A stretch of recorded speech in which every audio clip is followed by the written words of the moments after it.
every different email service provider and different spam filtering companies have different spam filters in place, and some are better than others. Like Gmail, for example, is widely renowned for being really good at blocking out spam, whereas Hotmail not quite so good. And if you're using Outlook at work, you've no doubt got a spam filter checking your emails behind them. Now, they all work in slightly different ways. Some are very much based on usage data, so they'll say, okay, well, if something's reported on spam, they'll block it. Others, it's all about sharing bad, email addresses, so they'll block emails from certain IP addresses or from certain servers. But generally, all of them, in some shape or form, look at the content of the email that's being sent and then make some assessments about whether the content has the type of words that would be seen as spammy. Now, what I'm going to take you through in this screencast is take you through 20 of the words that you really want to avoid because they're very likely to be seen as spammy. Now, in most cases, in a subject line, it's far worse. So I would suggest in most cases probably not trying to use any of these terms in subject lines. In the body content, it's also a risk as well. Some of them, as we go through, you'll no doubt appreciate that it's quite difficult to avoid using if you're talking about certain topics.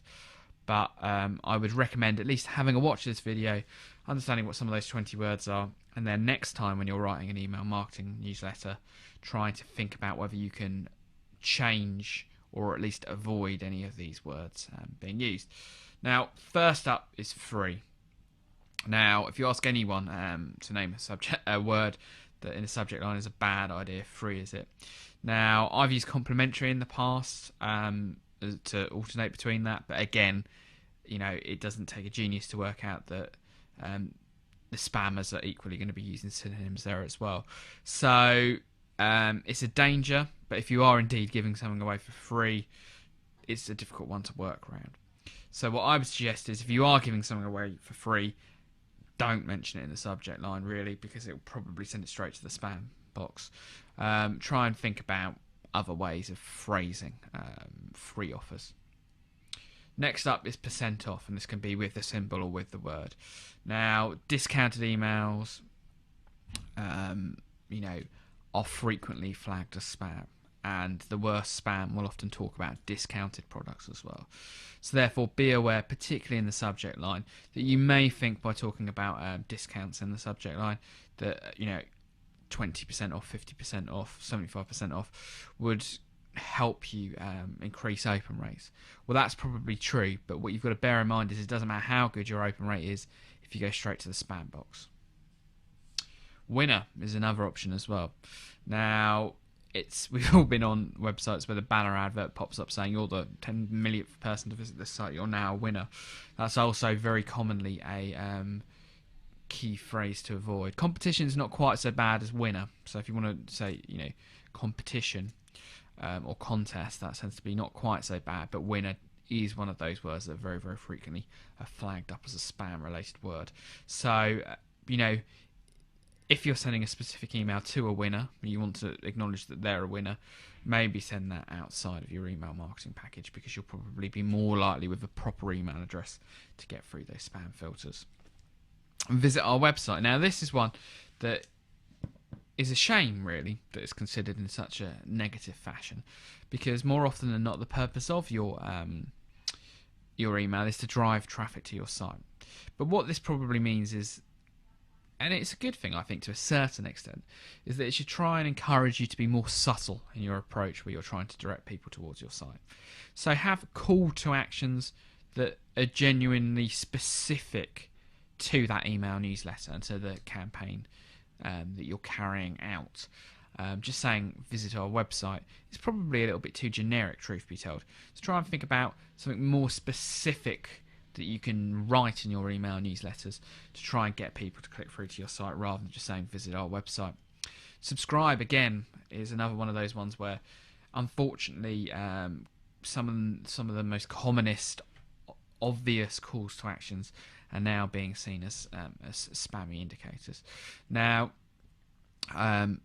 subscribe, I I've seen, and this is included because it's been reported, I don't think it's quite as bad as some of the other ones that are on the list, mainly because in almost every email marketing newsletter it has the word unsubscribes, you subscribe to this list and the like there as well. So I think you can probably get away with it in body content, but it's one that, should you, when writing a subject line, use the word subscribe, you need to be aware that there's a greater likelihood that's going to hit spam boxes than if you were using something as an alternative. Offer, again, one where it's been used so frequently that's why it's become a word that triggers spam filters. So when writing your emails, I think, again, it's a limit, but a limit that can sometimes help you out, because by this causing problems with spam filters, it makes you think about better ways of branding promotions that you're doing, or at least being more inventive than just using we're offering a discount in our email as the only reason someone would want to click through to your website. It encourages creativity and inventivity in your approach. So if you've only got a special offer email, a lot of these keywords are going to be triggering the spam filter there. So actually, should you be sending the email about something slightly different? Guaranteed. This comes from kind of guaranteed weight loss, guaranteed SEO results, and all those kind of types of emails that you get through. I think guaranteed is probably a little bit kind of salesy for me to use very frequently anyway. So of the terms that's been suggested here, it's not one that I'm too upset by losing the opportunity to use. But if you are the type of person who has a guarantee behind your product, you offer guaranteed results, it does limit you to some extent. Now, with all of these words, just because they might trigger a spam filter doesn't mean you shouldn't use them. But what I want everyone listening to this podcast to realise is that if you are using these words, there is a risk, and you're aware of that risk and the potential impact that would have on your deliverability. But, once you know the rules, you can still break them. Please read. Now, beggy emails like this, people have done tests and I think can work quite well on open rates. But I think it's a little bit tragic, and I would say as well that if the only way you can get people to read your email marketing is by begging them, you need to be investing more time in coming up with something slightly more interesting and inventive to send to people. Again, very similar. Don't delete. Now, if the only way you can stop people deleting your emails is, again, by begging them, you need to take a step back, have a real think about what you want your email marketing to do, and try and make it more interesting, more entertaining, and the kind of content that people will want to read, not accidentally read and then you try and trick them into carry on reading. Amazing. Now, another one of those hyperbolic words where get used far too frequently. Again, probably a good thing because it encourages you to a greater level of sophistication and subtlety in the language that you use in your email marketing campaigns. Make money. Now, this is one that actually, of course, is very obvious that make money schemes and the like aren't that well regarded and are seen as a little bit spammy. But I myself have broken this because when in previous emails for the Internet Marketing Podcast, we've talked about how we're not like make money websites. For us, that makes perfect sense describing what you're not like. But it does mean that by using those words, the spam filters aren't sophisticated enough to tell that we're mocking or tell that we're marking ourselves out as different from those, and we'll just be seen as a false positive there. So you've got to be careful about terms like that. Double your, another one. Anything that's kind of a very direct marketing, big claim approach is best avoided. Now, you can test your results and see what performs best from you, but I think generally people are getting more and more savvy online now, and that they're more interested in realistic results than kind of quick wins and fixes that promise a lot but actually deliver very little. And there's a danger that even if you're not doing it in that kind of deliberately misleading way, because you're using the same kind of language that those people use, you're going to be separated out with them as well. Cash bonus, another one of those types of terms. Now, I can't see many businesses where this would be that sensible to use, maybe in the financial services sector, but then you've got all kinds of regulations behind what you're talking about anyway. Buy. Crazy, isn't it, that a word quite as innocuous as buy can send off trigger spam ones. And I think it is one where you get a bit of slack here. It will depend on the domain you're sending from. It will depend on, whether you've been reported as spam previously, how good your list is, how reputable the email service you're sending through is. But buy is a term that you should try and at least be aware that it might be too much of a signal of the commercial intent of your email. Survey, again, mainly from people doing the kind of, carry out this survey, and you're guaranteed to win an iPod type websites have led to surveys unfairly, I think, being treated as a potentially spammy word within an email marketing campaign. Now, if you are genuinely conducting surveys and you want these emails to reach out to people, what you've got to do is really concentrate on the other quality signals that you can send when doing your email. So go with a very, very reputable service that you're sending it through.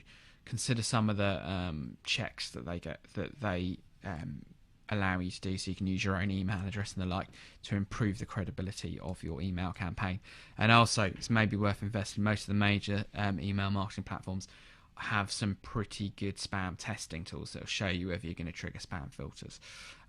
If you're trying to push a survey out to people because you're more likely to trigger those results, it probably makes a lot more sense to take that extra step, make a little bit more of an investment, and test your emails before sending them out so they don't just end up in everyone's junk folder.